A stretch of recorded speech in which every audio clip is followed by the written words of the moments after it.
Hi అండి. ఈ మిరపకాయలతో మనం ఇప్పుడు మిరపకాయ బజ్జీలు చేద్దాము. మిరపకాయలు శుభ్రంగా కడుక్కోవాలి.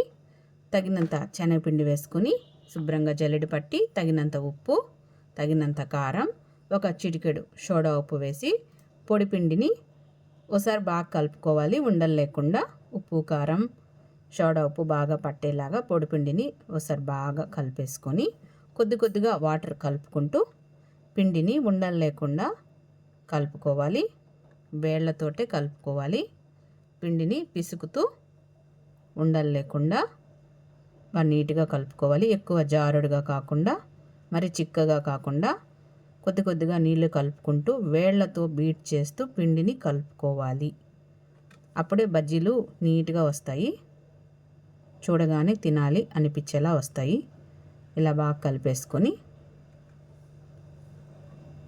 ఒక అరగంట సేపు పిండిని పక్కన ఉంచేసుకోవాలి. మ్యారినేట్ అవుతుంది.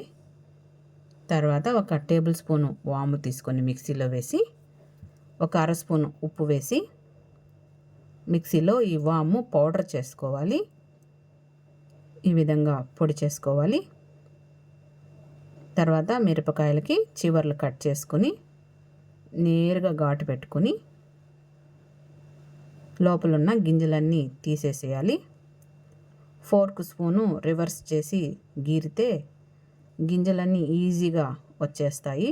చూడండి ఎంత బాగా వచ్చేస్తున్నాయో. ఫోర్క్ స్పూన్తో అయితే ఈజీగా వచ్చేస్తాయి.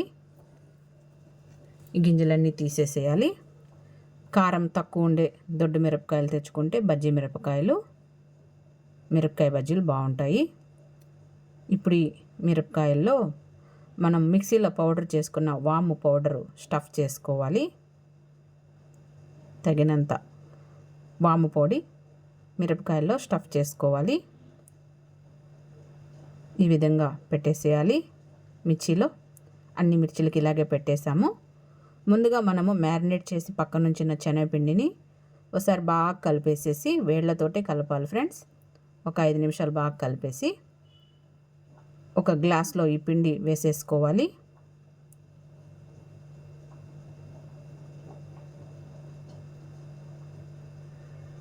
స్టవ్ వెలిగించి ఒక కడాయి పెట్టి డీప్ ఫ్రైకి సరిపోయేంత ఆయిల్ వేసుకొని బాగా కాగబెట్టి మీడియం ఫ్లేమ్లో పెట్టేసుకొని మంట ఒక్కొక్క మిర్చిని శనగపిండిలో డిప్ చేసి కాగుతున్న ఆయిల్లో వేసేయడమే.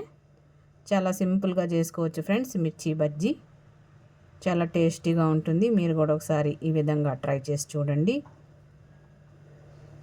ఒక్కొక్క మిర్చిని పిండిలో డిప్ చేసి కాగుతున్న ఆయిల్లో వేసేసుకోవడమే. మంట మీడియం ఫ్లేమ్లో ఉండాలి. హై ఫ్లేమ్లో పెట్టుకుంటే లోపల మిర్చి వేగదు. మీడియం ఫ్లేమ్లో పెట్టుకొని మంచి గోల్డెన్ బ్రౌన్ కలర్ వచ్చే వరకు మిర్చీలు వేగించుకోవాలి.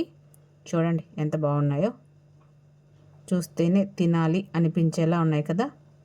మిర్చి బజ్జీలు నచ్చితే లైక్ చేయండి ఫ్రెండ్స్. వీడియో అయితే చూస్తున్నారు, లైక్ చేసి సబ్స్క్రైబ్ చేసుకోండి ఫ్రెండ్స్. సపోర్ట్ చేయండి. ఇప్పుడైతే ఈ మిర్చీలు వేగిపోయాయి, బజ్జీలు రెడీ అయ్యాయి. తీసేసి ఆయిల్లోంచి బయటికి టిష్యూ పేపర్ వేసిన ఒక ప్లేట్లో వేసేస్తే ఎక్సెస్ ఆయిల్ అంతా టిష్యూ పేపర్ పీల్ చేసుకుంటుంది. ఇప్పుడైతే ఈ మిర్చి బజ్జీలు సూపర్గా రెడీ అయ్యాయి. అంతే ఫ్రెండ్స్. మిర్చి బజ్జీ నచ్చితే లైక్ చేసి సబ్స్క్రైబ్ చేసుకోండి.